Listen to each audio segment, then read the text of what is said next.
Hello, I'm your friend Dylan. And Jenny, how's your comfort level? Let's get this place humid. In addition to that, I also enjoy the Charmander. I threw up. I threw up. Yeah, I threw up. that can Uh, be the alternate, the B side of this episode's intro. I love it. Just whatever we need. But hello everyone. Welcome back to your friend who likes games. I'm your friend Dylan, and today I have a guest from Geeks and Grounds and Wholesome Games. Jenny Windom is here to join me, and I'm going to let Jenny introduce herself and the things that she does. And yeah, hello and welcome. Hello, it's so good to be here. Intros are always so weird and hard. I never The, know where ele- to start. the elevator pitch. I know, right? Yeah, it's funny. But no, I mean, I think you summed it up really well. I think folks in the game space probably mostly know me for my work with Wholesome Games. I'm one of Sure. the partners of Wholesome Games. There's four of us, and we do showcases and curate social media feeds. I don't know, Yeah. and publish games that specifically inspire joy, hope, and some introspection. And we really want to try to encourage people to see games as not just um, things that have shooting or just have violence or just have conflict. Because I think, especially outside of the gaming circle, like people who are already familiar with games, Yeah. there are still a lot of people who don't know the breadth of what games can be and the experiences they offer. So, Yeah. Wholesome Games was born of our love specifically of these gentler experiences, and we've really grew into this mission of just trying to expand the world of gaming in this particular way. Yeah. But outside of that, I also do a lot of things specifically in the indie industry. I've worked in publishing. Outside of Wholesome Games, I've worked at like Kepler Interactive, which folks probably know most for Expedition 33, Sure. but we Sure. also did Pacific Drive, Sifu, a few other titles. Wow. I've worked also on the dev side of things. I'm a co-owner of an indie studio called Soft Not Week, and we launched Spirit Swap Lo-Fi Beats to Match 3 to a year ago now, which is kind of wild. Wow. So Congrats. yeah, Wow. I've seen things from like pretty much every facet of the industry. I also create content. So Geeks Yeah. and Grounds is my sort of passion project where it's Yeah. a game discussion club.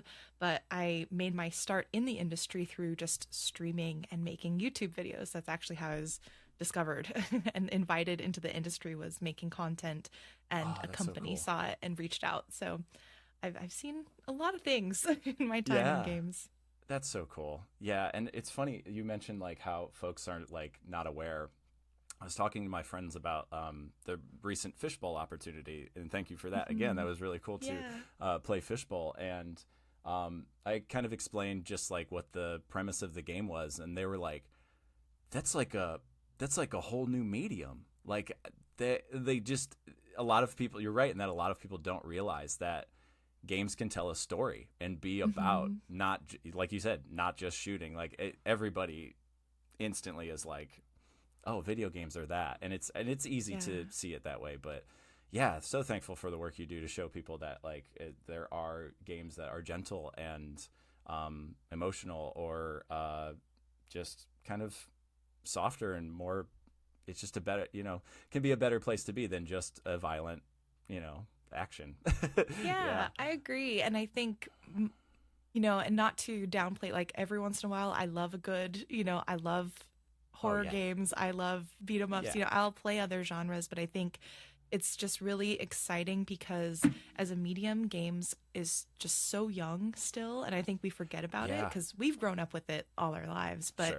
in the Sure. grand scheme of things, it's like we've only seen a couple of facets of what gaming can provide. And just from the narrative standpoint. And so seeing now all of these games that encompass all of these experiences, and we know there's still more, Yeah. is just such an exciting place to be. And yeah, I want people to know more about that because I have friends who are like, I don't know, I don't play games because I don't think there's a game for me. And I firmly believe there is a game for everyone who wants to try playing games. There is a game for you, even Yeah. if you think there isn't. So, yeah, I'm just super passionate about opening up the world of Yeah. games to people. Well said. Yeah, that's so awesome. And again, thankful for your work, and that kind of segues me into we start every show with some small talk, and we can, we have some games that we're probably anticipating, and like you said, there are so many games out there, and so many releases that it's exciting to try to keep up with, but also just kind of like you have to. That's why curation is really important too, I think. But I wanted to share, and I asked if I could do so beforehand, and I wanted to share the sentiment of my like Geeks and Grounds discovery with you, and it's just so cool to me. Like, so like early 2020s, like I think it's weird to say, but we're halfway through, I guess. I didn't know that like video game podcasts were really a thing. I think at that time a lot of people rediscovered games and or really found that they were kind of passionate about it. So early on I was listening to a kind of professional, like quote unquote professional podcasts, like the folks at like Besties and Triple Click, and just stuff that's like through a radio station, and like those guys are putting out content, and I was like, yeah, okay. But I played in 2023. I played an indie game called A Space for the Unbound, and yes. right, and I at that time, it's like before I got into doing this, where the main goal of this for me, because I don't have a lot of people in my life around me that are like really into games, so this was kind of a project that was like, let's outreach, like let's make something and like find people, connect with people that are also into games, because like I'm sure they're out there. Like I'm not the only person playing A Space for the Unbound. I'm not the only person playing like some of these indies.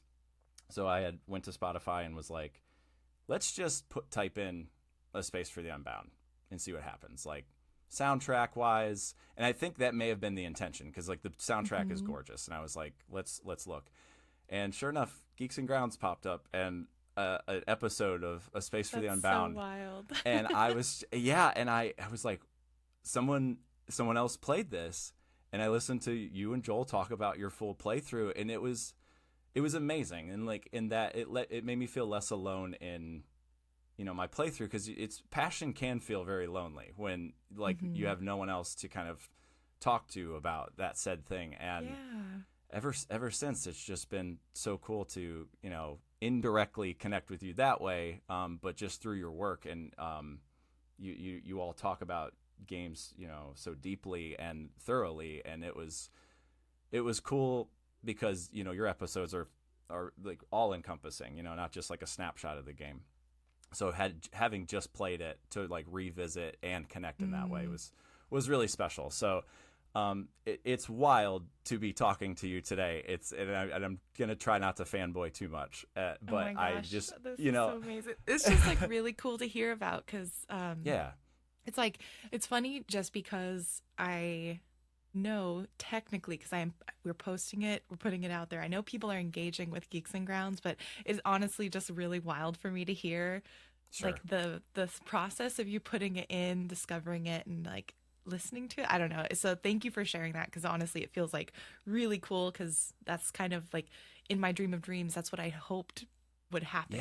That folks would be excited about a game, want to like dig in deeper, and then find what we made to like help them feel more excited and feel like they have virtual friends in a way, or like other people who understand that passion that they felt. So thank you for sharing that. Of course. And I mean, like, you could probably, it's probably like PAX was probably a test of this, like where you go and you're like around all your people, and then like doing this, it's such an indirect connection that like it is wild to hear anyone be like, I listened to this and that was awesome. And I'm like, right, because it's just looking at a number, like, no, it doesn't feel like anyone is, but you're like, I know it's being used in some way, shape, or form, and you can't control or see that. Or so like, cheers to your continued work with that. And I just think this is amazing. I'm just really, really thankful for this conversation today. So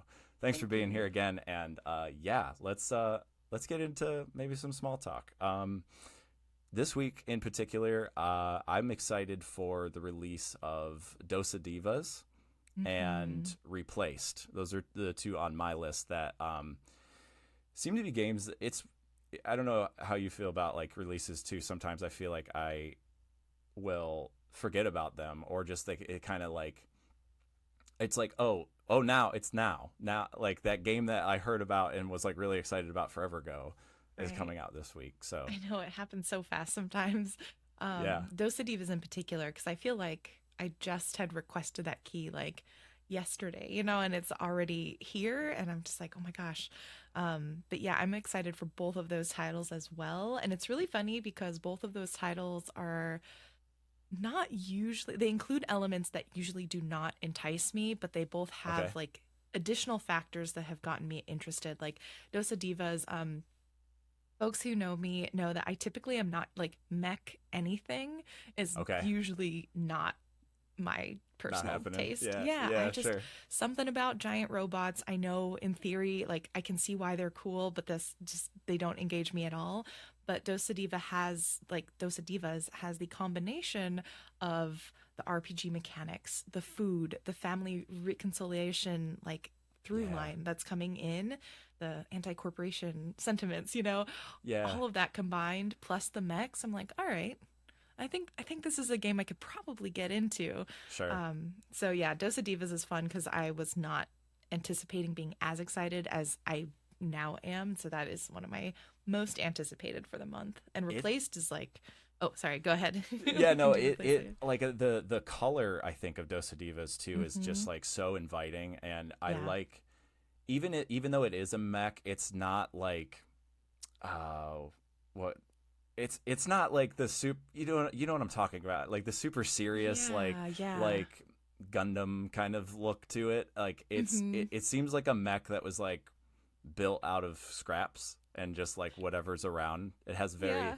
I keep referencing like Shantytown. I know that's another one coming out soon, but like Mm-hmm. that kind of like wooden structures built on a hill and kind of just like use what Mm-hmm. we have.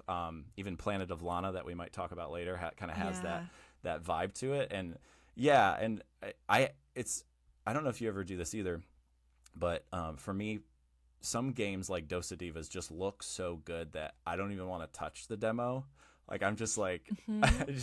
I just kind of like I just want to jump in like when the game's available, because I'm almost afraid of like loving it too much and then having to wait. Yeah. I think is the hard part. Yes. Oh my gosh. I had a similar because usually I'll hop into a demo and especially during a Steam Next Fest where you're just trying to get through as many as possible to like experience as many games as possible. If I like it, I'm the same. I won't play through the whole thing typically. Yeah, And Dosa Diva is one of those. I hopped in. I think I did like maybe the first 15 minutes and I yeah. was just like, I don't need any more. I Like already know. you know it's gonna be good. Yeah, that's awesome. Yeah. Yeah. So and then Replaced is like a cyberpunk like action game that I've talked about on the show before. In that like I didn't know that this game was real because I kept seeing it online forever, and I was like, Yeah. is this like? And the art style is kind of like not question. I don't want to say like questionably unrealistic, but like it is so impressive that Hmm. we have to, unfortunately we're in this world where we have to like screen like what's Yeah. right or what's like real, and Yeah. being fed to it. But like the developers have been like, no, this is a handmade game. Like we really like Hmm. put some time into this, and I did play the demo of that one because I did want to like feel it. Right. And I commented in a previous episode, it almost felt like you were almost like a director of a movie, like where you're Hmm. not hitting like as many buttons as you can, but like you're trying to be artful about like dodging, attacking, and when you Yeah. uh when you use the finisher because it just looks cool. Yep. So yeah, I'm into it. I hoping Yeah. to find time to play both of these. Same. I know the fact that I think they're both coming out on the same day, I think tomorrow, April even 14th. tomorrow. Yeah, Yeah. So it's yeah, kind of, my gosh, every year I say this, I'm like, every year I feel like the indies get more and more stacked and we have a uh-huh. harder time keeping up.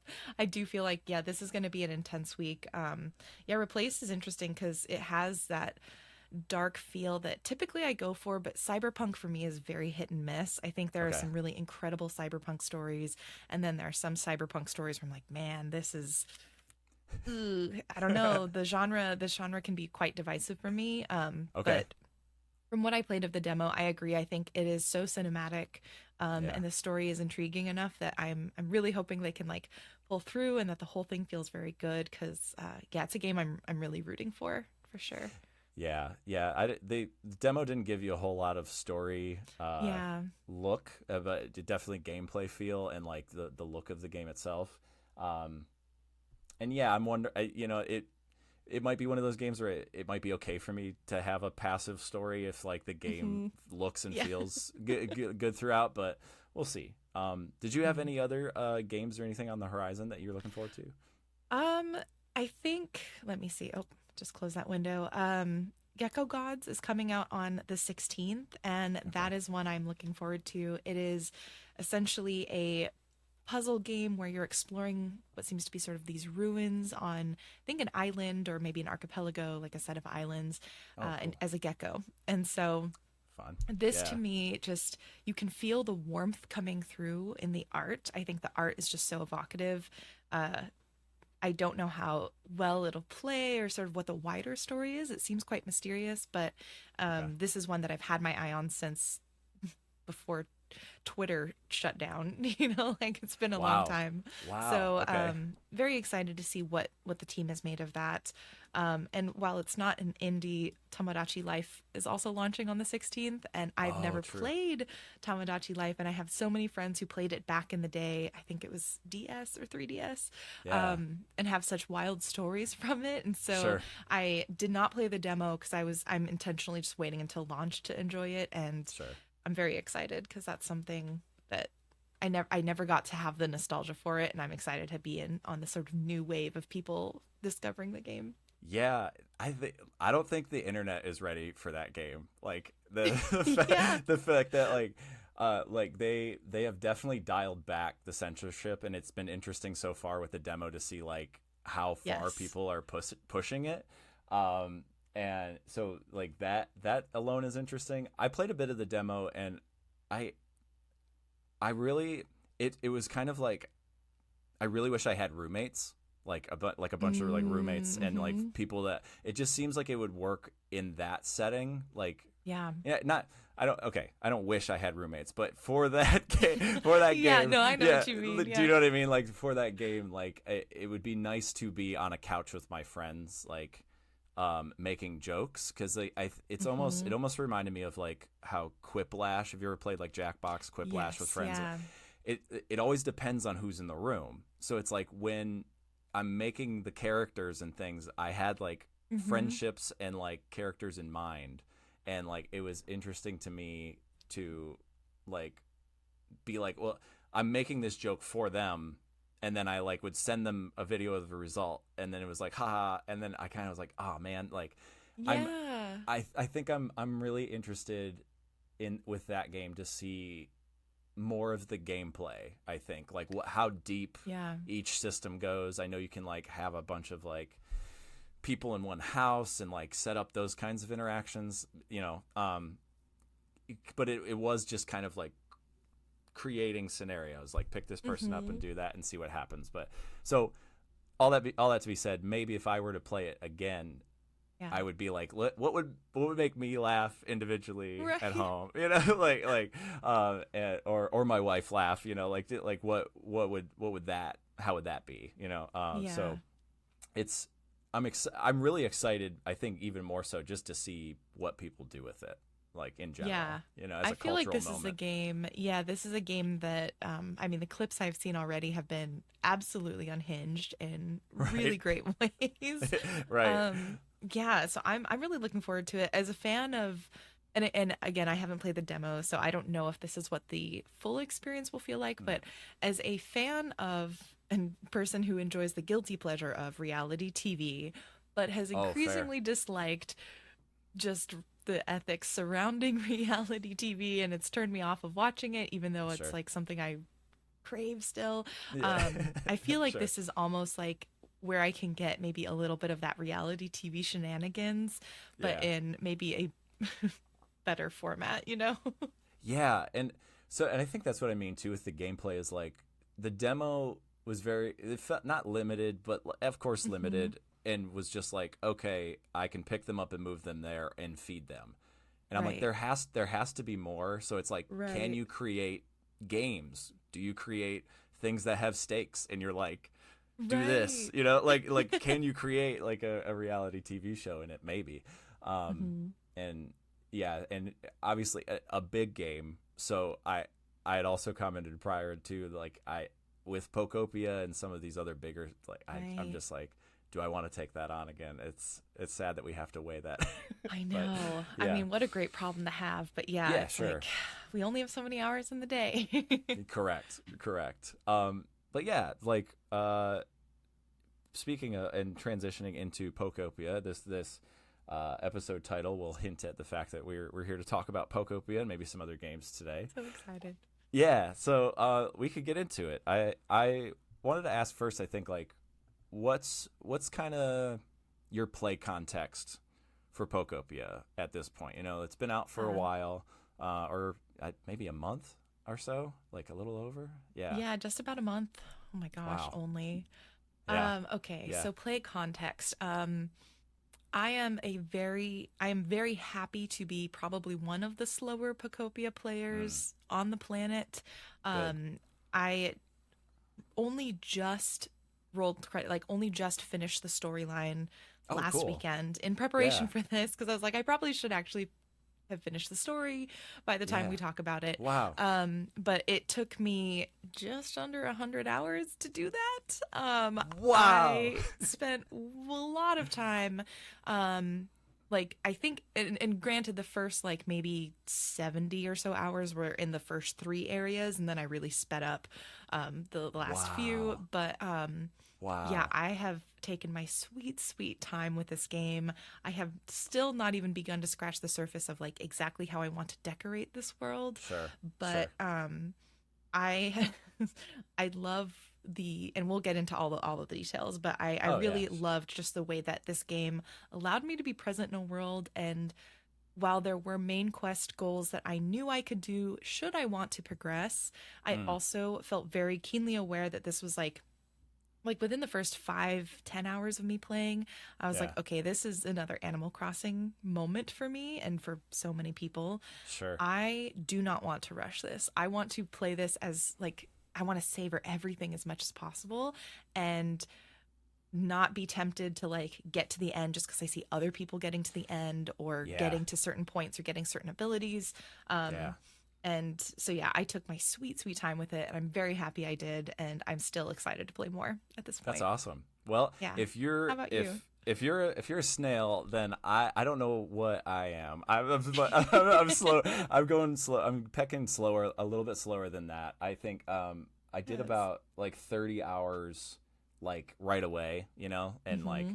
really got into it. And frankly, I think it has been such a relationship between like my play and like what the internet's doing, and it's interesting. It is hard. It is kind of tough to see like somebody have Mm, something extravagant, um, and we'll talk about this a little bit later too. Is like I am kind of having trouble like continuing. Like I mm-hmm. picked it up, like, I think for another like 10 to 15 this week in preparation, and um, it's I'm not diagnosed, but like a therapist definitely thinks I got some ADHD, and I think Yeah. like I think this is it's been a hard one for me to have like self motivation in this game. Mm-hmm. It's been kind of tough, but I just, the first thing I wrote down in thinking of like talking about this game with you is like I just can't believe this game exists, like, Oh in my God. general, Right? right? Like, and just in comparison to the quality of like all other Pokemon games, and this one just like knocks it out of the park in more ways than like I think we go into any sort of Pokemon game just going like, might have to tolerate a couple things, Right. and I think this one is just like over the moon. Like it like, and I know the devs behind it were, Dragon Quest Builders people, and knew what they were doing beforehand, like coming into it. Mm-hmm. Not to say that, devs and Game Freak don't know what they're doing, but I think it's just been interesting to see like even the media reception has just been like, oh, this game's like really good, really really Yeah. good. Yeah, It's interesting because I also did not play the Dragon Quest Builders neither have I. game Yeah, uh, because that was marketed to me at least as sort of a Minecraft like, similar to Pokopia actually. sure, And I really have no interest in kind of like the Minecraft loop sure, personally. sure. And I don't typically like games that are open ended, sandboxy, have you build things. Like for me, that kind of open endedness feels not fun, pretty intimidating. And I also Yeah, I don't have as much of a connection to the Dragon Quest franchise. So sure. I really didn't pay attention to that game. But all of my friends who did were super hyped for Pokopia and they said, oh, this is going to be good. And I did not really believe them. I said, okay, well, Yeah, I'll give it a chance because I do love that IP. I love Pokemon, yeah. but I'm not a Minecraft fan. And Same. I feel like the Pokemon mainline games for me have been relatively lackluster. And Yeah, so, yeah. I play every single one. I'm still here. I'm going to keep my Sure. fingers crossed. But I think ultimately I did not have my hopes high because it was, all of these things where I was like, it's a genre type or Minecraft kind of game. Not really a fan of that. Uh, Pokemon has disappointed me before, so I don't want to anticipate it too much. And Right. they're moving into a genre that I actually really, really love, which is also the farming life sim kind Sure. of vibe. And for me, I'm just like, man, I'm pretty like picky when it comes to those games. Like Sure. I've played so many of them, like so many also other cozy and wholesome gamers. And so I'm like, this has to be really, really solid for me to want to pick it up. And then we got some early gameplay footage and early access to it. And I was like, okay, actually, actually, Yeah. this is going to be really polished and strong. And I think for me, the reason why Pokopia is so so good, Yeah. in addition to like the polish, just how huge it is, like the developers did an incredible job, but Yeah. at its core, it is the fantasy of what I always wanted to do with my Pokemon whenever I played like back in even Pokemon Blue days, where I loved Yeah. the RPG elements, but I just wanted to live in a world with my Pokemon and like have a happy life with them. And Yeah. Pokopia ostensibly allows you that. It says, hey, here are the Pokemon that you love. Take a break from battling. Just like Yeah. enjoy living with them and make them happy. And that is what I dreamed of.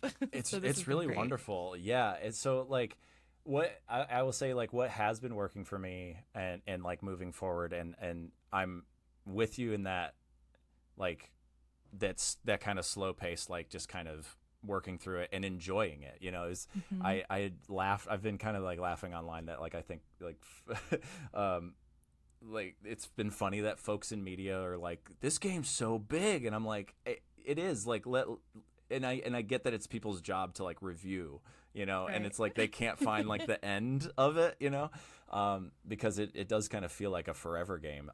But this week in particular, I think for me, what has been working is like, or what's been working in general is me personally, I don't love the idea of like putting Pokemon in a house. Like Hmm. I like the like outdoor, almost like a zoo kind of feel, or like Hmm. I am, and it's funny when I first started playing, I had all my Pokemon just like right in that center area, and Yep. like didn't realize right away that I could like move the habitat. So like moving the habitat elsewhere, it's been nice to like, I've been making kind of like these semi outdoor spaces, almost like a brewery with like a garage door, where it's like it's Yeah. got a roof, but it's like big and open on one side, almost like a three walled thing. Um, Yeah. so just kind of finding like, I play a couple games in my head. Like what I did was I started with, of course, Hitmonchan. Getting his like Hmm. boxing punching bag. Like I made him like a little gym, which was pretty cool. Like Cute. like I did like a brick wall with a window. I put a vending machine next to like My a little gosh, yes. tire, and it's like the hard part for me is it's hard to have intention with those Hmm.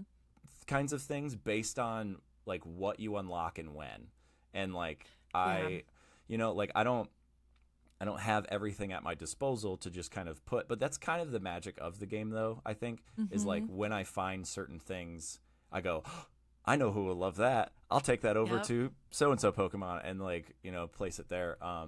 But kind of slowly, and I had sent you a picture about like I randomly like created, and I kind of had that moment where I really like seep into it, where Hmm. my Marowak was like I have like it's at the top of this hill that's like overlooking the ocean, and it's got the gravestone up there.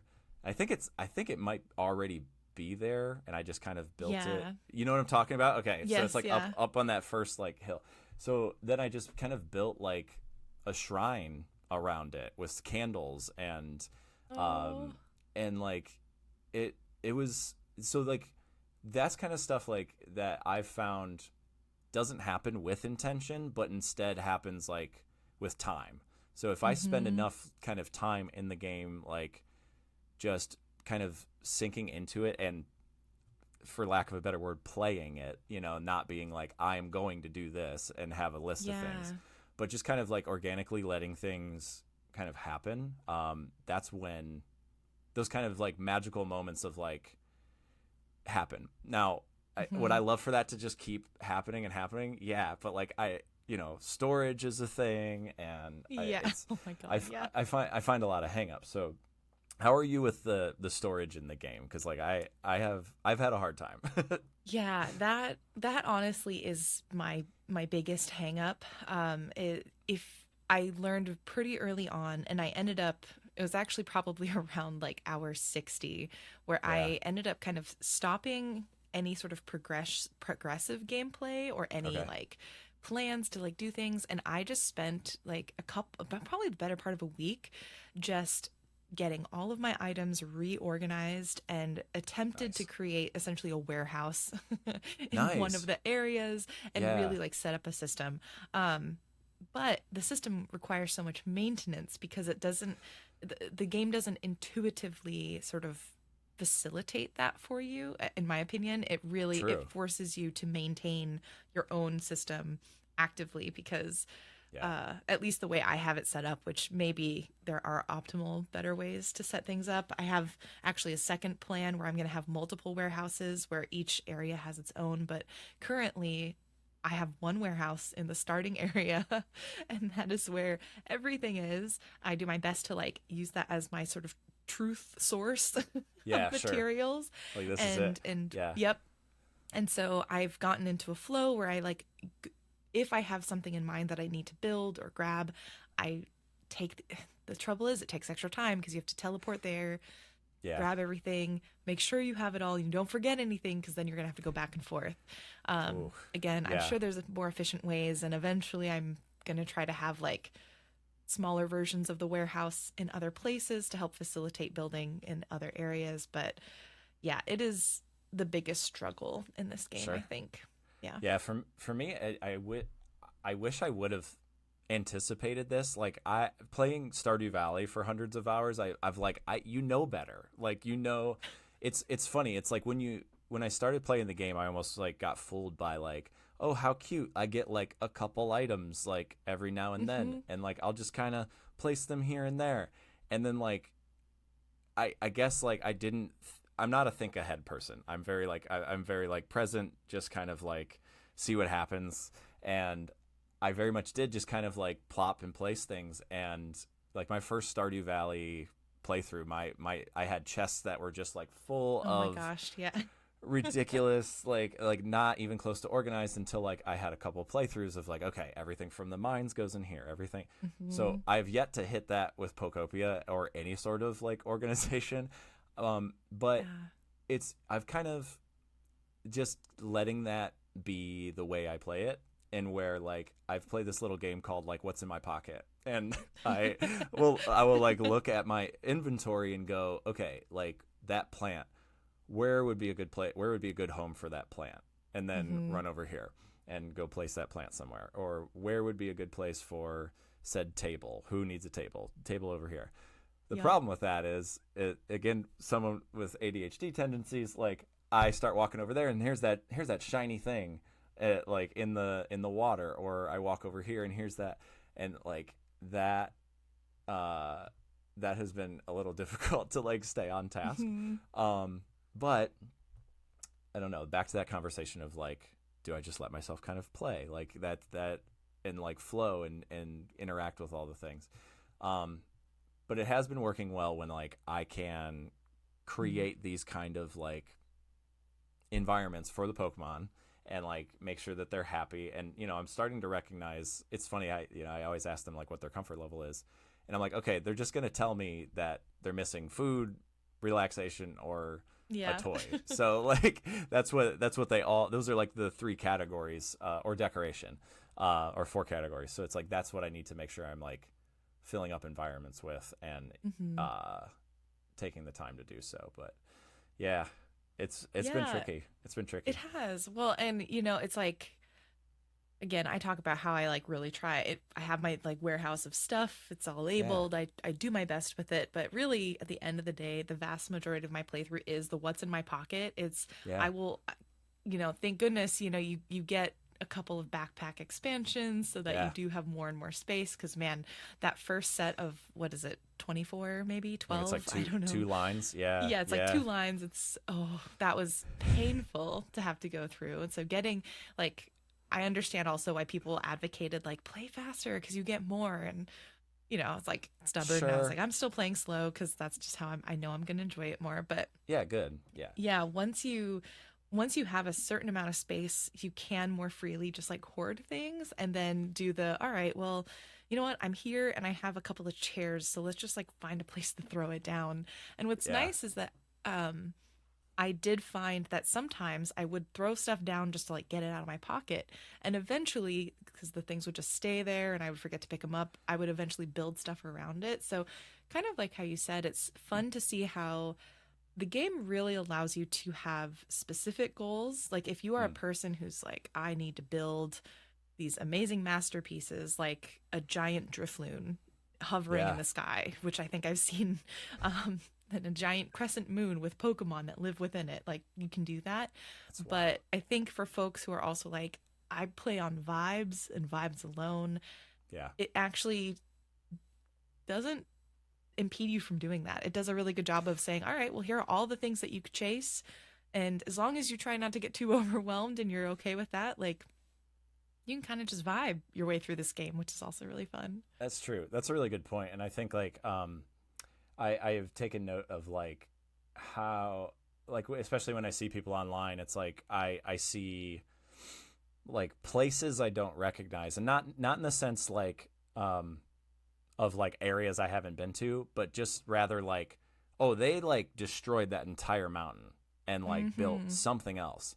And like I really like the way the game looks. I like the layout, and like I don't feel a desire to like blow it all up, because one, Yeah. that does feel, it puts a lot of pressure on me to like build something else, and Mm-hmm. like even more pressure of like a blank slate, and I'm like I can't necessarily handle that, which is funny. And I talk to people all the time. Like I'm an art educator, like by trade. Like that's my like daily. And Yeah. like people would be like, "Oh, so you really like those kinds of games?" I'm like, "No, I need a video game to tell me exactly what to do." And like Right. I'm not like just like creative in games. It's just not the way that my brain works. And yeah, like I do have a have a hard time like completely blowing something up. So my space is pretty interesting to look at, in that like it's incredibly unfinished, like where it has like that Marowak shrine, and it's like that's kind of polished, but then like I have this bridge that's made out of like 5 dirt, 17 brick, and a couple stone, because that was what was Right. in my pocket. Or so like, and that's the other part too, is like I initially, just for like the exploration sense of it, like just allowed that to happen. Or like, oh, here's this house that's like half, destroyed, and maybe I just like fill it up with brick because that's what I have. And I've Right. done that, and then I go back and revisit, and I'm kind of like, like it just doesn't look it doesn't look good. So Yeah. it feels more of like I'm kind of sketching and seeing what's happening before I like Mm-hmm. get into the polish, I guess. Yeah. Yeah. I found that for me, it's interesting you talk about terraforming, and the first area I was like, I actually quite like this, and I like the constraint, the creative constraint of Mm. building this new Pokemon civilization around the natural geography. And then Yeah. I moved into the second area of sort of I forget what it's called. It's like The, the Alpine Basin or oh, Alpine the Ridges, the the rocky ridges or rocky something. ridges. Yeah, the volcano area essentially Yeah. where you see like the remains from the volcano. Yeah. That was actually my second area, which I've realized now most people actually go to the beach next, I I think. went to the beach first. Yeah. Yeah, It's which probably because so that doorway is like right outside of your opening village. It's yeah, like it pretty is. enticing to be like, it's right there.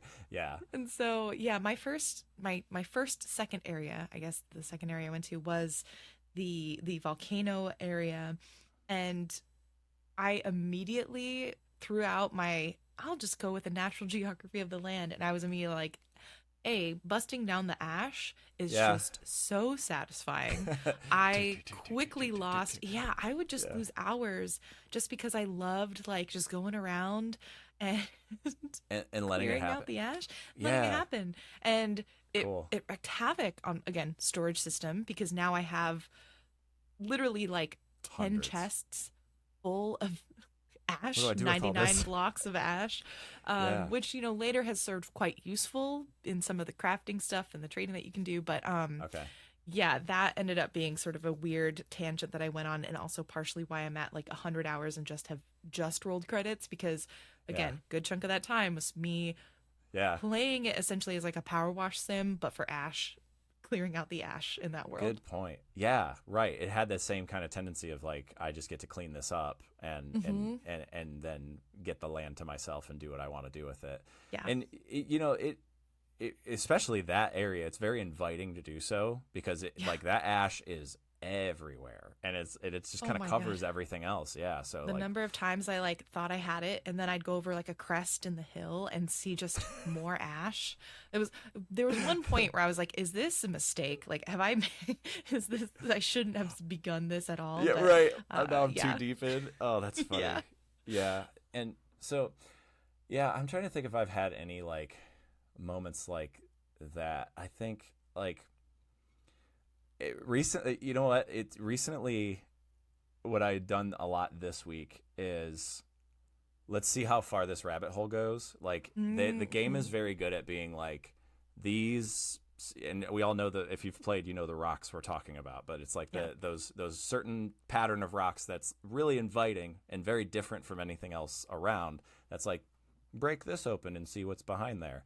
Mm-hmm. And I had finally that like I found the mossy Snorlax. Like I had not in Yeah. a long time, so that Oh, was really sweet. But like the game is really good at inviting you to wonder like what is like if you dig into this mountain, will you find something else that's really cool? And mm-hmm. like I personally like have really spent a lot of time in the game almost playing it like almost like an open world game, really like an exploration or like the exploration kind of 3D platformer kind of thing where I'm like, I wonder what's over there. And like, Mm-hmm. and it entices you with like all the little glowing, something or a Yep. Pokeball that's like way away. And to me, that has definitely filled some hours for me is just like, and of course, like, it's so silly to be like, I'm not like playing it right, quote unquote, but I'm like, no, this is how I'm playing it. And like, it's Yeah. inviting me to like really scour everything. And it is really impressive how massive this game is. Like Yeah. moment to moment, like finding the ship on Bleak Beach. I just spent like an Oh my hour or gosh. two just Yeah. like walking through that, and then like being like there was an episode of the original Pokemon series like on that ship, Yeah. wasn't there? Okay, Yep. so those Yeah. memories were like coming back, and I was like, wow, like that in itself is like a really cool experience. Mm-hmm. But yeah, like I again, like it's awesome that you were able to obtain like that much play, like roll credit, like anyone that rolls credits, I'm like, yeah, that's fantastic. It's I I think like it's hard for me to pop in and pop out, you know, of a Mm-hmm. game like this.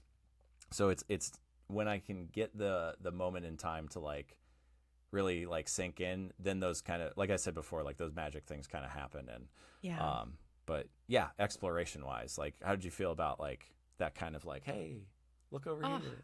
I think they, like you said, they did a really great job with that. It's hard because you are kind of like, I forget what it is, but when you're just like the shiny thing, and if you Uh-huh. have that curiosity, you're always wanting to say like, oh, I need to look at that shiny thing first. I need to pick up the Pokeball. Sure. And so I became really good, at least for myself, found a system where I was like, all right, I'll finish like what I need to do in this area. And then I've like mentally like clocked where everything I need is, so I can do Yeah. like a scan after and do my like shiny thing collection moment. Yeah. Um, I wanted to also speak to you. You got me thinking about uh, the way that this game encourages you not just to explore, but be okay with like experimentation. Oh I yeah, am sure. really, with a lot of these kind of games, I get sort of that decision paralysis, and I don't want to do it until it's perfect. And I think, for some people, they may have still felt this through the game, but for me and my playthrough specifically, I felt like the game made it so easy to create a habitat and make things happen, but Yeah. also give you the freedom to very quickly adapt, change, move habitats. And so, Sure. what I think encouraged my playthrough to go way longer um, is that I felt like I could just experiment with things and kind of be a little goofy or like try stuff that didn't really work. And Yeah. I didn't feel punished by the fact that I was trying stuff out, because it was always either very easy to remedy and fix and Yeah. go back to the way it was, or if I liked it, I could find ways to expand on it. So I think this game not only encourages creativity really well and activates that nostalgia on so many levels, especially for Sure. us growing up with Pokemon, Yeah, but for sure. as someone who normally does not like sandboxy games, which for this, a good portion of it is quite sandboxy Yeah. and just like a builder game, I felt like it did a really good job of making me feel like I could play with that and just kind of Yeah. be silly, goofy, just try a thing and see if it worked. And um, yeah, I've been really impressed with the way that the game, and maybe it's just hitting me at a time when mentally I'm wanting that and it's just the right Oh, timing. But sure. I Yeah. think it does a really good job of letting you kind of just experiment. Yeah, and I think on that note, I think like I more and more am letting it be very much a working document in that way, where Mm-hmm. like I need to just let myself play it. I need to let myself Yeah. try. I need to let myself see. Um, and it is admittedly hard with like internet polish that I see of people make, and like I'm not jealous. I think I'm just very like I can celebrate that, but Mm-hmm. I kind of I will compare myself to the other players and just be like, wow, like it's Yeah. amazing that their brain can do that, or it's amazing that they see this space and they go, that's cool. I'm gonna wipe all this and build an IKEA. And it's like, Right. wow, like that's crazy. But yeah, I think for me personally in my relationship to it, it has been kind of fun.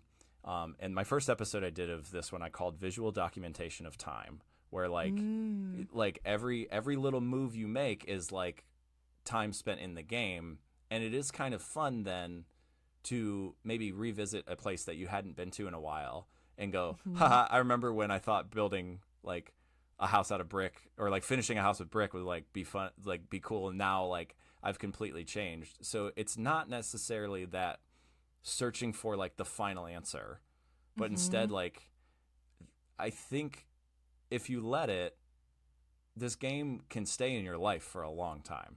You know, Yeah. like it can just be like a forever experience. And um, it's unfortunate. Like not it's not unfortunate. Like during the pandemic, we had like I had a ton of time to play Animal Crossing, and my wife and I went hard, like 500 hours plus, just Mm-hmm. like a lot of people did.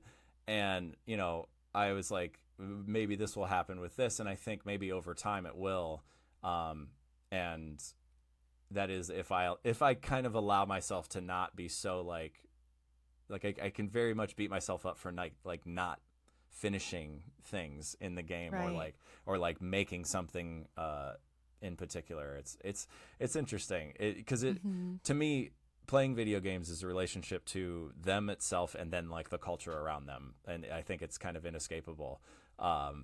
And with this game in particular, it's been such a big moment for a lot of players, and it's really cool to see. But it really has forced me to think what is my relationship to this game, Mm. and it might differ, I'm I'm curious, because you spent so much time in Animal Crossing. Do you think that sort of like scaffolded into your time with Pokopia? Like, do you think because of your time with Animal Crossing, you were Mhm. maybe more interested or inclined to try Pokopia, or do you think this is a game you would have picked up regardless? Yeah, definitely. I think because of animal, the early pitch for Pokopia was like it's Pokemon and Animal Crossing, and I was like, yeah, sign me up because Pokemon IP, yes, Animal Crossing, yes, and I think unfortunately, like Animal Crossing, I think with the pace and the structure and the way things were laid out, it didn't give you a whole lot of freedom right away, and Mm-hmm. therefore like the structure of it helped me build something really big and beautiful. And this game's like, here's everything, go Right. for it, and that can be very intimidating for me. And you mentioned like decision paralysis, and I definitely feel that. Like I feel that Mm. in it, but I think one thing that we haven't really talked about that really helps is like the Pokemon. Like I think that Yeah. there's like a ton of Pokemon in the game, and it's exciting to like meet them, in a way that Yeah. we have never been able to meet them before. Mm-hmm. We get to talk to them. They have a kind of human personality as they talk to us because we're a Ditto. Um, and I wanted to ask you, like, were you a person that was like, gotta catch them all, or like, were you like particular? Like, you're like, I'm Uh, going for this one, and we'll I see. I gotta catch them all. Yeah, It's kind of funny because you see the jokes from Animal Crossing. It moved into Pokemon Pokopia where people were like, these are the ugly villagers. I don't want those villagers in my island. I saw relatively quickly once Pokopia launched, people were like, here are the Pokemon I don't want on my island. They sure, kill the vibes. Um, I I think because for me, I don't know. For me, I'm just like I want to catch them all. I want to have all of these Pokemon because they all have, for the most part, pretty strong memories with each of them cool, from my own playthroughs. So yeah, yeah, I was just happy to catch them all and have kind of a variety in the environments and tones that you're meeting, and it feels more alive that way. I don't know. It feels more lived in and interesting to have that variety for me. yeah. And it might just be because I'm an educator, but early on, like having Pokemon be like, "Hey, Ditto, hey, hey," and I was like, I teach children, and like that's yeah, I got it. Yeah. Like the like hey, I have something for you, or hey, I want to talk Oh to you. my. I'm like, it's like, And then but they give you a rock, and you're like, "Yep, that checks out. That's pretty similar." I made this for you. Yeah. Oh my Yeah. gosh. Yeah, that's so funny. Yeah, the parallels are uncanny. So I so far have not. There's been ones that I chase, and then like if I get a habitat that is like a certain Pokemon, I'm kind of like, I don't like, at least not right now. Yeah. But you know, and I wanted to ask you too. Like I've had a variety of like moments, like Hmm. where just like you don't. I think you don't realize, and I know a lot of people have various relationships with certain Pokemon because of how they got into it, or just whatever reasons personally. Um, but I don't know, like to find a habitat for a Psyduck, I was like, yes, like Mm-hmm. so like that one's important to me. Or the fact that and this game's been out for a while, so like the fact that like Onyx was like trapped, and I was like, I gotta help Onyx, like Yeah. like I feel a bit a bit more of a connection to certain ones than not. And then again, like I think maybe for me it's like I want like it's almost like a game that has choices, and it's like I want my like individual playthrough. So it's like I chose these ones, and I have some of these, and it's almost like a trainer that has like various tastes, and some you just can't help. Some you see the little they just show up, and you're like, oh hey, nice to meet you, welcome to the place. But I was particularly happy to have at the moment I have like every like slow iteration, like slow bro, slow and I like, is it Slow King the biggest, like that's the biggest one? He's got like it's on his head. Like yep. He seems to like walk around like with hands behind its back, just kind of like observing everything, just like, this is pretty cool. And that's something I didn't expect. I kind of thought that you would like build environments and then they would just kind of like hunker down, but like they go like visit each other and go like hang out, and I thought that was super cool. Yeah, I think we haven't talked too much about like the way that the Pokemon interact with one another, but that for me was like one of those details where I realized like the devs really get it. Like it's not just that we're making them homes and that they come and thank us. That's one level of like, that's really cool and really cute, and they seem so delighted when we're around. That's great. Right. But like the first time I saw, I think it was like Charmander and Bulbasaur playing tag together, and at first I was like, what's going on over there? And I realized they're playing. Or Oddish was talking to, I think, Bellsprout, and Oddish was trying to explain how like it loves dirt, and it like wasn't eating dirt, but the dirt just still like tastes good because it gives it a good feeling. And Bellsprout was like, why are you eating the dirt? And it was such a funny conversation because they like, I don't know, it just felt so real. And what I loved about it is it's like, this is a world that it's moving beyond me being here. And I think that's what I value most in a game like a life sim specifically, where it's like, if I'm making a world in my head, I want these creatures to be enjoying this world aside from me, outside of my involvement. And so they have captured that in such a beautiful way. Fields of Mystery is maybe one of the... Yeah, I think Fields of Mystery is the only other like same game, like life sim, farming sim that does that, where it's like the characters seem like they are alive and living without you not being totally dependent on you. Right. So yeah, I love what Pokopia did with that. Yeah, and I had a favorite moment where I think it was, if you had one with like Charmander and Pidgey like talking back and forth. Yeah. Have you seen that? Like the Charmander was like, it's so cool that you have wings and like you can fly. And Pidgey's like, yeah, it's pretty cool. Like I was just kind of born this way, but like you're cool too. You have flame on your tail. And I'm just like, that celebration of differences is just so nice. And you're right. And I think like they really get it. And I think what they did too is recognize that. And again, like Pokopia, Animal Crossing, this like can't escape a comparison.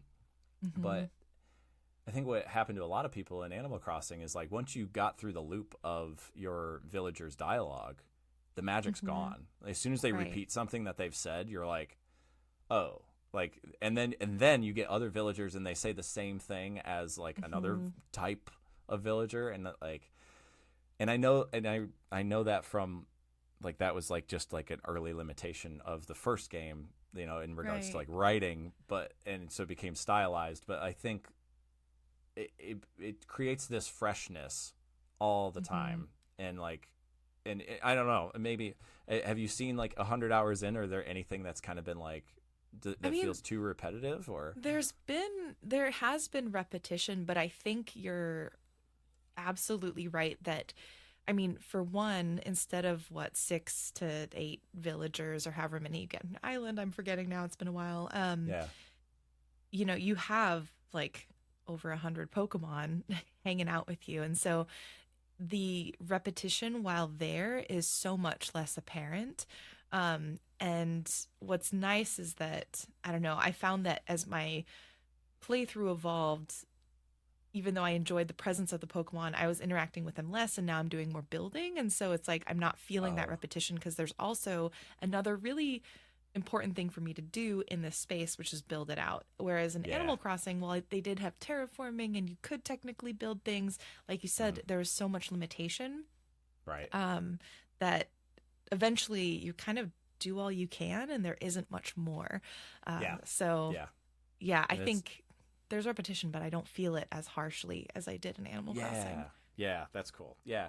Yeah, no, I don't know. I think I'm losing my train of thought, but like it's nice that I feel that kind of freshness. Oh, that's what I was going to say. Have you mentioned Bellsprout earlier? Yeah. Have you seen online or like have you witnessed like Bellsprout like hitting the punching bag? Have you seen that yet? No. Oh my Yeah. gosh. That sounds I so saw cute, though. I saw right. I saw that I think recently that like it just was like it like walks up to it and it like uses a little leaf to like pat Oh it. my God. And I like tried to find it again and I was like, man, I want to witness this so bad. Oh, Uh that's so cute. yeah. Yeah. Well, and that's the thing. It's like there's also the just hilarity of like I think it's Hitmonchan who Yeah. instead of just like handing you an object, the animation is that like punching animation. So it's just like there's like little animations that are so funny out of context. You're like, whoa, are you why are you punching me? And it's like, no, Yeah. you're giving me a stick. Um, Right. Here, so take there's this. like such charming moments that even if it's inadvertent, it just like makes the game so delightful. Oh my My gosh. favorite animation is Bulbasaur using its vines to make a heart. It'll do that to other Pokemon, and I'm just like, It's so good. oh, it's so good. And it's funny because I actually used to teach as well. And my Yeah. favorite thing as a teacher was when I saw kids, like out of the side of my eye, if I see them getting along really well, and Oh yeah. especially if they hadn't been friends before, but I see like friendships are being made. Yeah. And that's the same feeling I got when, like, I think the first time I captured it was Bulbasaur doing the heart to Pidgey. And I was just like, oh my God, they just made friends. And I feel so proud because I'm like here facilitating this for them. And it was just such a funny moment of pride. But that's just Yeah. like what the game does so well is you get invested, even if it's just like tangentially, just, a little bit, you're invested in their relationships and how happy they are beyond just, am I making you the house? Right. True. Yeah. And like it's it makes me think of, and we had mentioned like other Pokemon games earlier, and like you know in like the mainline Pokemon games that they're going to use like the same like repetitious like animations, like where Hmm. they'll like do that like turn and then like very robotically like here talk or like Right. handing you something is always like the drop Yep. of the hand and like so to see these Pokemon like have kind of like more than that Mhm. is really nice. Like watching, like you said, like watching them like run around is like really exciting, and them living without you does kind of help that sense of like, well, I don't have to like check in on everybody all the time. Like they're all cool, Yeah. like they're good, Yep.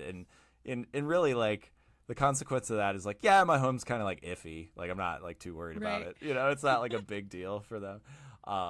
But yeah, I'm trying to think.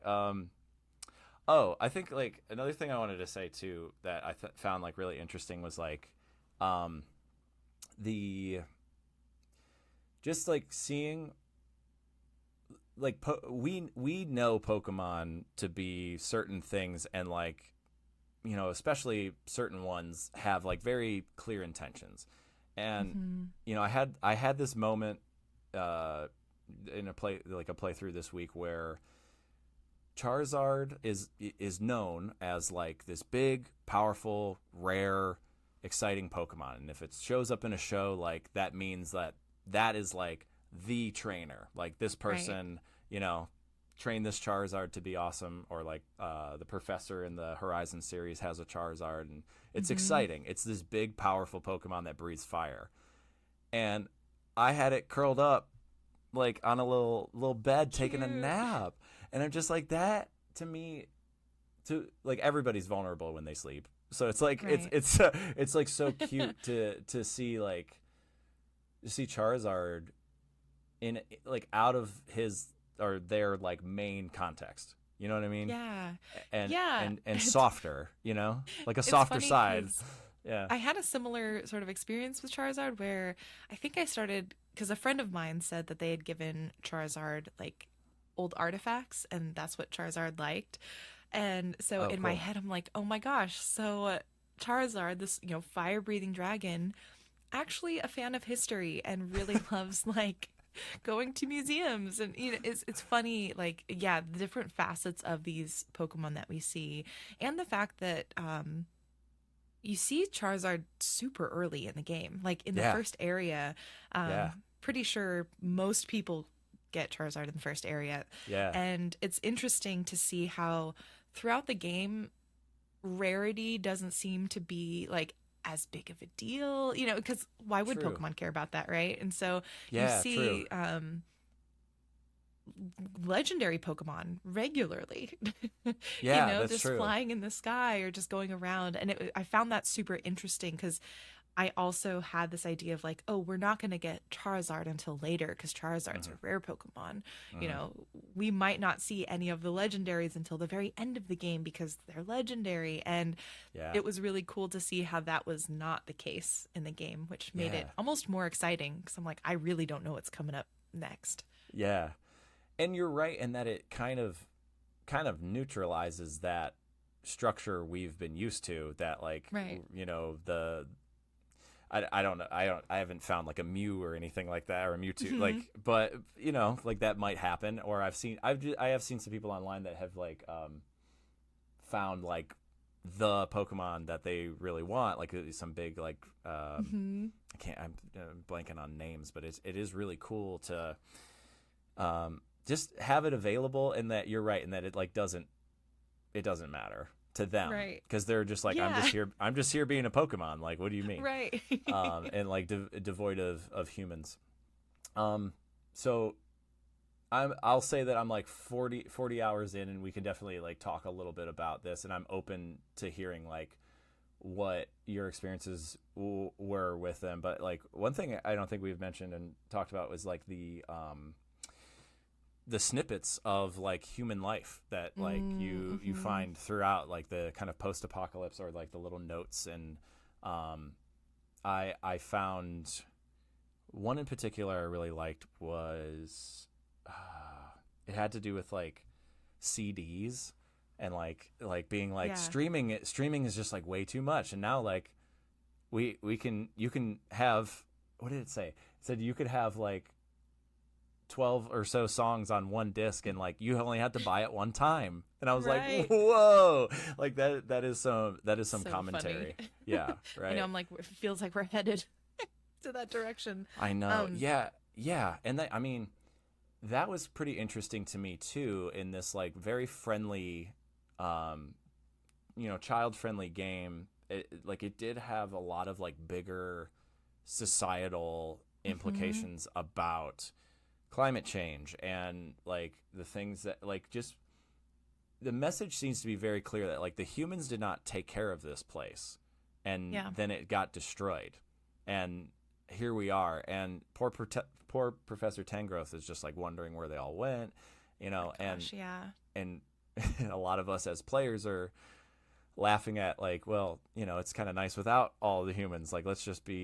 let's just be here with like the Pokemon. But that, I don't know if that, it's probably the least expected thing for me playing this game or starting this game, that like I didn't anticipate there to be such a through line of like narrative beat that says like the humans had trouble with this place, and now it's just this ruin is just kind of left for us. Yeah. Yeah. I. I mean, outside of maybe like the first Pokemon, which holds such strong like just nostalgia for me, I think this is my favorite Pokemon story, which is wild Nice. considering this is done essentially by a third party. Game Yeah. Freak gave this to the other team, and they did this. So I think that's just like really impressive that this other team got the ability to make canon what Yeah. happens in the Pokemon world, and I think they did an incredible job. I appreciated very much that the story gently hits on a lot of that real world concern that we have. Like our Earth is not in a great place right now, and we're not treating it very well. And I think you're right Yeah. that, especially there's been a lot of discourse. I feel like I'm like, should Pokemon grow up? Is Pokemon like Pokemon should get more mature? And I am so perplexed by it because Yeah, that's weird. Yeah. I don't think that's what Pokemon should do. I think No. What would it's that an even look like? IP for Yeah. kids. And I Yeah. think just because Right. we enjoy it even as adults, I think we should be able to recognize that. But I think Hmm. this story showed that balance of this is a really mature Pokemon story that is more than accessible for children, but also something that adults can play and take away a lot of really like thoughtful commentary on Yeah. and from.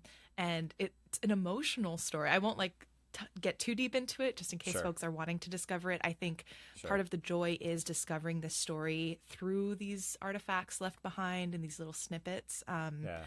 Very Elden Ring style, very like True. from Yeah. soft almost, where it's like you're just Yeah. sort of getting these little snippets of lore and you're expected to, if you are interested and wanting to, piece it Hmm. together, which Hmm. I also thought was very fun.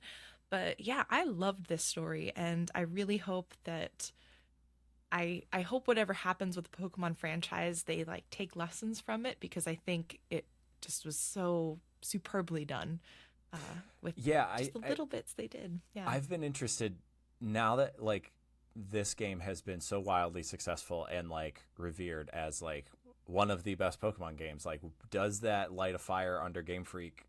And is like, what does the next mainline game look like? I mean, and Winds and Waves looks awesome. And we'll see Hmm. what happens in 2027. But um, it's discourse about like this game compared to all the other games. It's like this has been steps above in quality, and yeah, in regards to story, like it is nice that it is there for us, like adults that can like kind of perceive, and not that a kid like couldn't understand that. I think a lot of especially young kids online are like really smart, and they could really figure out like, oh, okay, that's what's happening here with this world, or like they Hmm. destroyed it. But even like a younger kid might look at something like that and they find it, and like maybe that's not super important, but to them, but it's still there for us. It's like, it's like Hmm. a wink in like an animated movie for the adults, Yeah. like, thank you. uh Yeah, it is kind of, it's very Pixar-esque. I mean, I feel like Pixar's kind of fallen recently, but like back in the mm, day, the golden mm. age of Pixar, Yeah. Uh-huh. it Yeah. balances that where it's like, yeah, the themes are approachable for kids and they can take it at the level that they're at, but it provides the space for you to dig deeper should you want to. And as an Yeah. adult, you would naturally do that just because of the development level you're at. Yeah. So yeah, really good. Cool. Yeah. So with, I think, concluding thoughts, like, and I'm okay if you like spoil this, because like I know there are other areas. I have seen the beach and I've seen the pine. Like, do you have like a favorite? Like, do you feel like one of them is like home base Oh for you? man.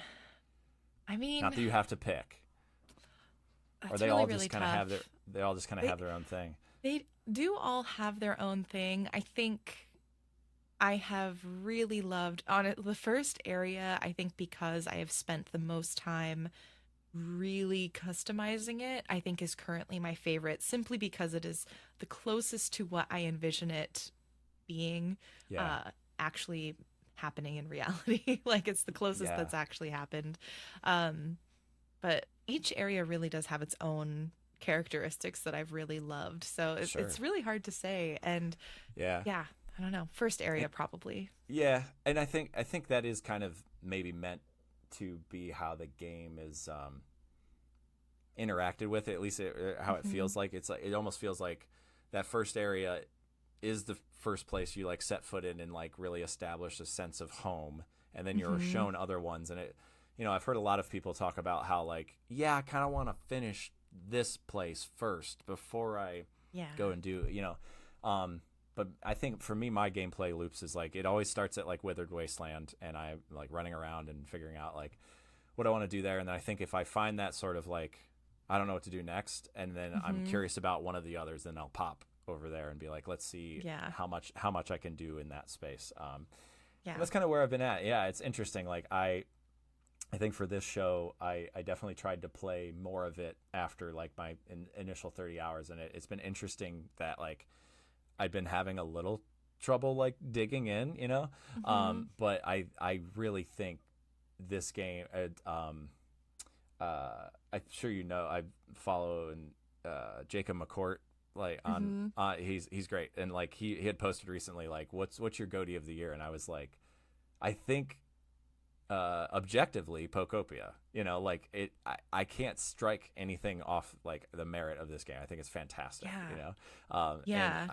yeah, I'm still trying to I think find like some momentum with it, you know. I Mm-hmm. think but I not that's not to say uh I'm not enjoying it. I think it is more for me like this forever game that is like there for me, and it Mm-hmm. like it's nice to be like I'm gonna go see what's up with them, and then like hopefully get lost in it for a little bit, and then like Right. maybe play some other stuff, and then kind of come back. But Yeah. interesting to see like at the end of this year like where I'm at with that game, you know.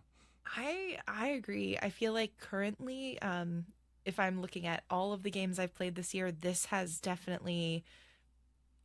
definitely in the top three. It's currently my number one. Cool. I will find it very difficult to have it move from that position. I was looking Sure. ahead at least the announced releases. Mm-hmm. I feel like I don't know if there's anything that'll unseat it. So I Yeah. anticipate either something has to play far better than I was anticipating, or we get a surprise launch of something. I think, Yeah. honestly, Deltarune Chapter 6 Okay. probably is going to be the thing for me. But Yeah. I Yeah. also, I'm in a weird place where I'm like, I'm not going to really count Deltarune because it's technically just part of the game. So I'm waiting for it all to launch to Yeah. like officially count it. But I Sure. think other Sure. than Deltarune, This I is think it's this is the probably one going to so far. be, yeah, so far at least. So we'll Yeah. see by the end of the year. Yeah. Cool. Any other final thoughts on Pokopia before we move on to maybe some other games? Um, I don't know. I think, it's tough. It's one that I wholeheartedly recommend. It's tough Yeah. because I know not everyone has an ability to get a Switch 2, which is so expensive. Yeah. That's But I hard. think Yeah. if you are getting a Switch 2, this is an essential for the system. Sure. Um, just hands down. I would also say the biggest tip I can give is if you're looking at builds online and you're getting sort of the um I don't know, feeling stuck and envious and like, what's the use of me trying? I feel Yeah. like my biggest tip, and I share this on Kind of Funny when I was on there because it's really been game changing for me, Sure. is if you look at a build and it's beautiful, look at literally like one section of it, like a 4x4 square section of it, and Okay. say, okay, what from this can I copy? Like, what are three elements of this that I could pull off? And then Oh, just cool. implement those elements. Yeah. And that'll give you, it's almost like instead of doing, I don't know, a whole, like looking at the whole multi part math problem at the same time, it's like breaking Mm. it up into the chunks, teaching yourself how to get there along the way. So I think that for me has Yeah. been the strategy where I'm looking at builds. I am feeling like, oh my God, I could never achieve the level of genius. But then, kind of like how you were saying, treat it more of as play and say, all right, Yeah. well, let me do this little piece and have fun, like experimenting with that. And then you'll gradually find that you're building the skills. Because I feel Yeah. like I started from nothing. I'm really bad at building, and it's gotten not to where I want it to be yet, but it has definitely Sure. improved. Yeah. Yeah, and like I said, I think I'm interested to see the kind of inhale and exhale that my relationship with this game will be, and like Mm-hmm. so like my episode structure is just kind of like whatever I play that week I talk about, and I'm kind of noticing throughout my plays of like sometimes like I'll have a break, and then it's like I'll like that break is a nice time to like Mm. create nostalgia in a game where it's like I already like I take a break from it, and then I'm like desiring it again. Yeah. And then like that next time I might get more lost into it than I expect, and then kind of keep looping that way. But yeah, it's interesting. I and it's just funny you said building, and I think one of the last parts I wanted to say is like uh I thought it was really impressive or like interesting, I should say, that it like the building is like physical. Like you have to be kind of Hmm.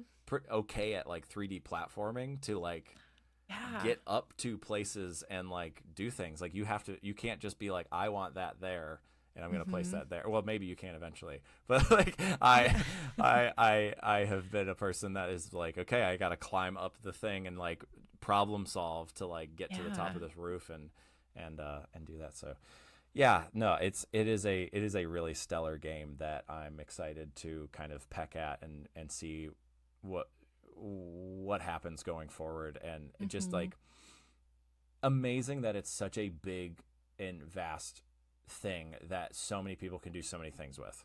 You know, like Yeah. that. I think that I want to celebrate that. You know, and that Yeah. like yes, it's kind of intimidating, but also like it's just amazing. Like I am like in awe of what people can do. You know, I'm really curious moving forward. I know you're playing it a lot by ear and sort of how what naturally comes to you.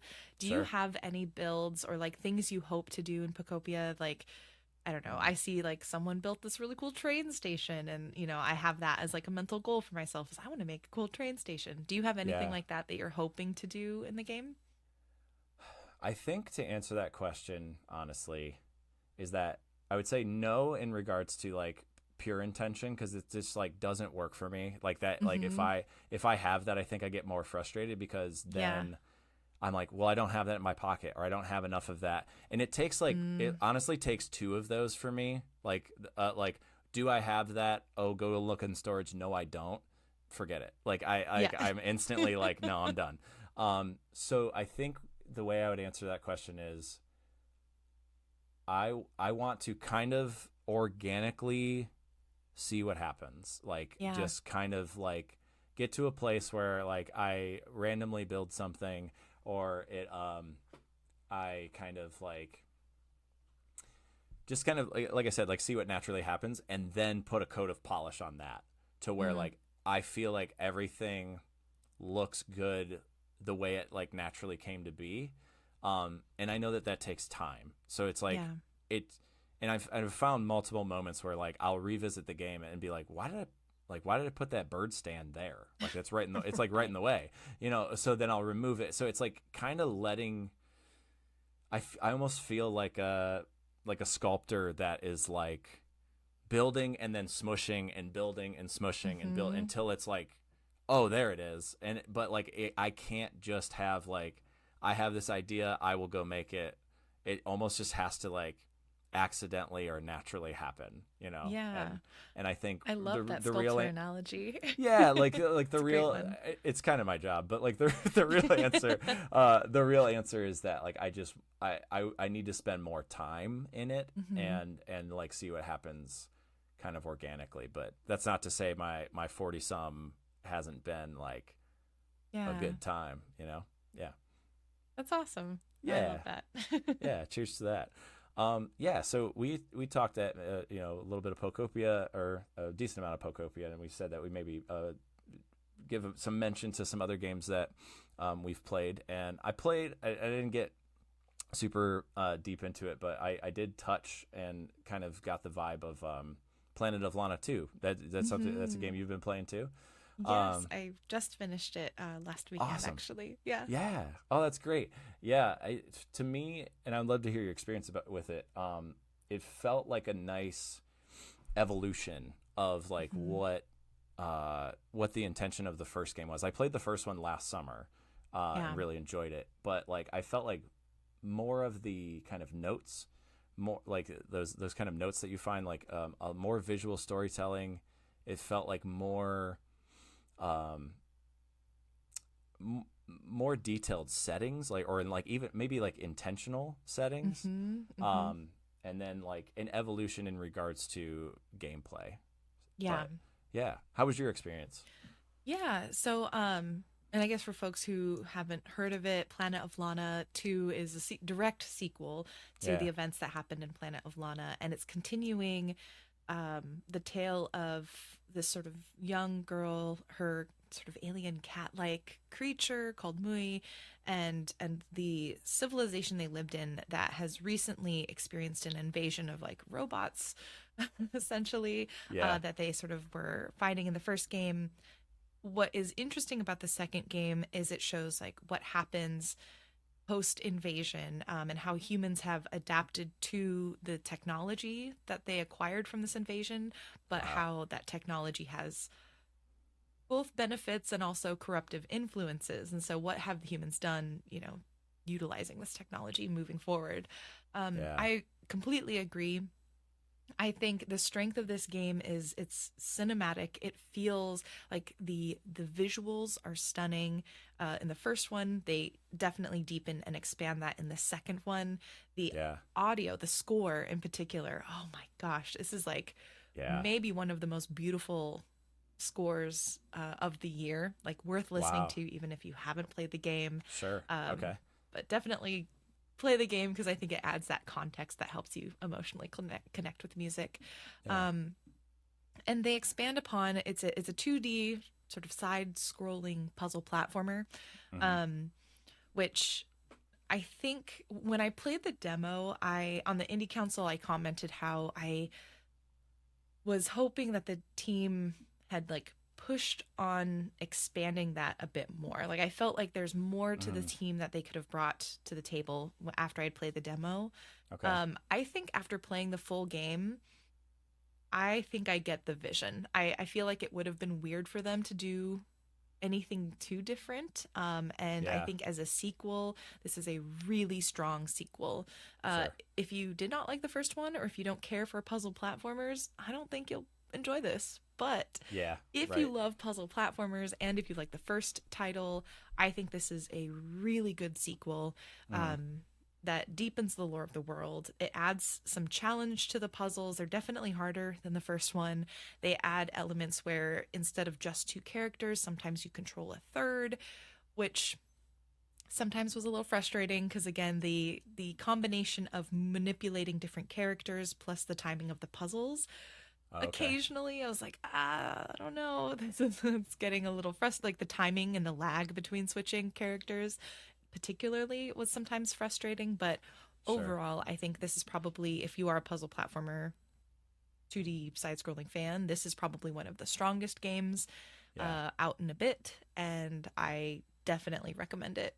Yeah. If you look at it and you think it's your jam, For I sure. think it probably will be. Yeah. It was interesting. Like I gave it a go and was like gonna see if I was gonna like obtain some momentum with it, and like I it did feel like even Planet of Lana 2, it was like that sort of like slow paced like 2D puzzle platformer Mm-hmm. was interesting to feel like it's, I don't want to say outdated, but like it's a different, like it's pulling from like those like Inside and Limbo. It like really Mm-hmm. takes it back like a few years, um Yeah. and it made me really like think about like, my relationship to certain games, and like I was like, oh, I very much have to be in the mood for this one, and like I have Right. to have that kind of like slow, like okay with that like slow pace and approach. But I definitely think in the future I'm gonna like dig in, because like it I loved the first game. I thought I those games do such a good job of like visual storytelling, and like have like um just narrative presented to you. And I know that like the developers want you to interpret it as is, because like they develop their own language for the game, and it's not Mm-hmm. anything that is being like directly said to you, other than like what the visuals present, Yeah. and sounds and things like that. So um, yeah, that's really cool. I'm excited for that one, definitely in the future, Mm-hmm. when I can find some time. But um, and I think like a lot of my conversation this week is like I haven't had time. I have a 2-month-old at home, and like I haven't had Oh a whole lot of yeah. time for games, and it's like But that kind of segues into like what else I've been playing. Like I have been in the hunt, like on the hunt for like anything like one-handed, So I'm like map trapped, and Mm-hmm. like I have like something in my hand. And this week, what really clicked for me was Super Mario Run. I don't know if you've played like that. Yeah. Yeah, it was great. Like I've been playing that one handed. It's kind of like an auto scrolling 2D platformer in which you are Mario and you just tap to jump. And I thought like Mhm. I always appreciate a mobile game that was made for mobile. I think a lot of times Yeah. games get adapted to mobile and then it's just kind of like a compromised experience. Hmm. And this being like, no, it's like 2D Mario, but like for your phone, and it's easy to get into, it's easy to get out of, and it's easy to save little states, and everything is short and Yeah. able to be achieved. And I like that like each little level has like 5 purple coins that you hunt for, um, and it makes like for a nice replayability because the levels are very short, and Mm. just kind of give you a flavor of like what you find in other like modern 2D platforming Mario games. But if I miss them, yeah, I kind of have this acceptance of like it's fine. Like I will not retry right away, but like uh, kind of see how far I get up the ladder, and then be like, maybe Yeah. I'll visit that other one and go try to get some purple coins. Um, yeah, I paid for the $5 full version, and it's great. Like I hurdling a Goomba was pretty cool. Like Right. you just like walk right over them. Like you don't even like they don't hurt you unless like you like land under them, I think. But Hmm.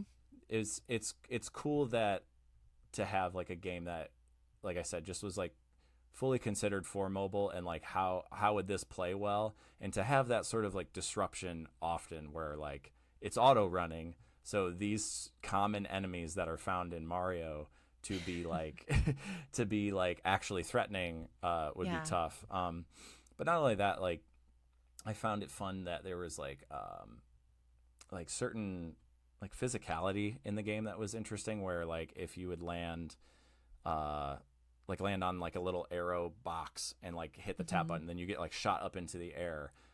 Or to extend your jump, you can tap a few times and you do the little like Mario spin to float.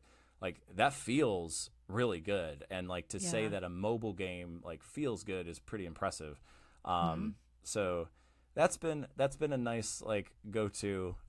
It's been an interesting like conflict for me this week, and a lot of times on my show it's both like game and life kind of like together, and Right. the way I play games is in relation to how I'm living, and it's interesting that I had this past week was my first week back from paternity leave, and Hmm. like things were it was just kind of crazy, and realizing how little time I have. So in relation to that, Super Mario Run was like really clicking, you know. That's Uh, really cool. I yeah, love, and I feel like I've heard a lot more people talking about like essentially being in their mobile game era, and sure. their one hand game era. I think a lot of people are feeling that like busyness and but still wanting to play games. So I think that's like Yeah, really cool that you also are finding games that match that need. yeah, Because I feel like I don't know very many, and so it's neat that you're highlighting this. yeah. But it's funny because so many people have talked about being into mobile games, playing mobile games. I have one potential recommendation for you if you would like Please, additional game to yes, try. yes. I don't know if this is how you say the name. It's Golfla or Golfle. It's Okay, Golf LE. It's a okay, free mobile game. There might be a paid version. I don't think I've seen any pop-ups for it. You may be able to pay to just contribute to the devs. sure. You can play one-handed, and it's a Yes, golf game. love golf. And Yeah. it's kind of like Wordle, where you only get one set of 6 holes every day, so you only have one chance to like go through the six, and then Fun. you wait until Yeah, the next day. So it's kind of if you wanted something like a Wordle golf experience on mobile. yeah. Yeah, Oh, all for it. Yeah, yeah. and not only that, but like I found that sense of something to look forward to in like Pokemon TCG Pocket, where it's like Mm-hmm. I can open a pack of Pokemon cards, and like that's like a nice little something to just be like, cool, like I Little got a card, treat. Yeah. a little treat, yeah, and like so I uh I think this has been, obviously the biggest challenge to like it's no question I do this like as a passion project, and like I want to talk about games. And this is something that I was afraid that would end, with a new addition to my life. And so far it's not impossible, but it has to be different. So instead of not, it's cool to just be like, all right, like this is again looking at what I have and not what I don't, and just adapting. And I don't think I would have such a need for like Super Mario Run otherwise. Or another one I've actually been playing that's been really good is Deep Rock Galactic Survivor. It's like right. I didn't know they had a mobile version. It's great. Wow. Okay. Like it actually prefer it on mobile. Like it just has the like wherever your thumb is, it's an analog stick. So you're just like sliding and moving wherever you want to be. It's so cool. And like it being such a grindy game, it's nice that it is like on my phone so that I can play around. Now the hard part is like there's no like mid-round suspend. That's the biggest one. Okay. Like you gotta play like a full round for it to save. Yeah. So I've very often like put my phone down or done something, and then it's like, and then it like restarts the game. It's like, oh well, my progress in that round is gone. Right. So I like the quick in and out. But yeah, Golful sounds fun. I'll have to check that out. Yeah. Oh, that's really cool. Yeah, shout out to Mike Towndrow, who was the one who put me onto that game. That's awesome. Cool. Yeah. Were there any other games or anything else that you wanted to chat about? Or the other game that I recently finished was Hozy, which is why do I call it a polishing game? It's because you spend a lot of time polishing like the floors and the windows, but it's essentially a home cleaning and decorating game where the premise is you have essentially one block of a city street. There's, I think, about 8 levels. So it's a very short game, but with each level, you have to clean. It's usually like a house of some sort, someone's living space, and then decorate it with like kind of unpacking style where boxes appear and then you pull items out of it and decorate the space how you'd like. Basically like decorate mode in The Sims or just a virtual dollhouse with the constraint that the objects that you're getting are not ones that you're purchasing and deciding on. So you don't have to worry about choosing, which, talking about decision paralysis, it's kind of nice to have that just constraint. Just focus on the placement of things. Cool. It's beautifully done. Like the render of the art in this game is so polished. It both feels very realistic and detailed, but it has a finish of almost like a toy box kind of feel. So I loved just how playful it felt, how inviting it felt. The lighting and the water effects also wildly too good for a game, honestly, that is just this little short experience. It's kind of incredible how detailed and beautiful these effects are. Sure. And I felt like it was exactly what I needed, where I think some of the feedback I've seen on Steam is it's a little bit too short for the price range. And I think that's definitely, individual is up to you to determine that.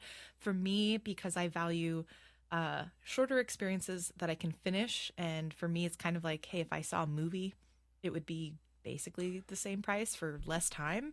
I always do that. I'm like, I think or for like me, steak dinner, like whatever. Yeah, exactly. I'm like, I think I'm willing to pay essentially a little bit more as long as I know it's a quality experience. I don't mind it.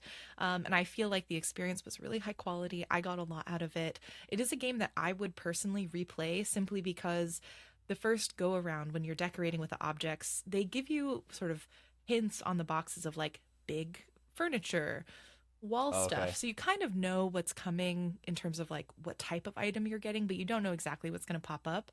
And so I think the replay value for me is knowing what items are there and having a stronger game plan of like what you envision potentially happening with the space. Sure. So for me, it has replay value. The story, I am not entirely sure. There was a super light story. Okay. I wouldn't go into it for the story personally. Nah, sure. Like there's like I think loose people know threads. What they're getting into. Yeah, there's loose threads of like maybe some of the people know each other. I don't know if that was me just also trying to make connections where there weren't any. But there was a very loose and light story that kind of adds a little set dressing, but really you're there for the decorating and like cozy vibes. Yeah. So I would Yeah. recommend it personally. Yeah, I read a bit of a Mothership article. Are you Hmm. familiar with Mothership? Yeah. Yeah, I am. Yeah. Yeah, like they talked about like these kind of like nighttime polishing decorating games that like got the lighting right, like finally, like Yeah. and that's true. It's like it's interesting like these games that seem to be inherently pretty still, like at this point like could look really good, and this one does look, it looks great. It looks really really nice. Hmm. It's funny you were talking about like the kind of story that might be behind this, and like did you play or try Whisper of the House? I did. Yeah. Yeah. That okay. That game, I was like enjoying that, and then like I like discovered this like person living in the wall, and Yeah. it really like it was so unsettling because it was just so like unexpected, Yep. and I was like I did not think that this this what this game is about. Yeah, that game got a little bit. There's some weird stuff you can discover in that game. Yeah, and I was like I liked, and it was sad because like I liked the game, but I felt very like it almost felt like I was being watched. I was like, is Yeah. this a prank? Kind of Yeah. like yeah, kind of scary. But regardless, not to compare like Hozy to, I just like that sort of next item kind of Yeah. loop sounded pretty similar. But Yeah. I yeah, think mechanically, like they do play super similarly. sure, Yeah, Whispers of the Heart definitely has more story slash mystery and lore that you could kind of delve into. Whereas yeah, Hosey, I think, leaves it a lot more open ended. Like I okay, find I naturally created stories for each person simply through the act of like placing objects and speculating like, oh, what kind of person would have this, and like why would they keep this, oh and where would they keep yeah, it. And I think that kind of like sort of almost, yeah, I forget what the word is, but like not procedural, but essentially you're creating the story as you're playing it, and I think that's like a really fun thing to do as a player versus having so much of a specific thing that they're trying to say. So I think them being light on the story works in their favor, because I think for yeah, this kind of game that's what you naturally do anyways. yeah, Unpacking is maybe one of the exceptions where they had such a strong story but with no dialogue, no anything. It led you to the sort of story conclusions without being open ended. I think that's maybe one exception where I was like, they did that super well. But yeah, no otherwise, doubt. keeping it open, I think, is wise. Yeah, and then it's the relationship to the player then to like create their own sense of narrative and apply their own story to it, and I think that Yeah. inherently becomes more engaging. So, yeah, that's awesome. All right, Yeah. well, yeah, that sounds like the games we've been playing and what we've been into. That was an awesome conversation about Pokopia, and really, it's I'm curious. More like I said, more conversations like in the future of like where people are going to land with the game, and like how long will it Yeah. live?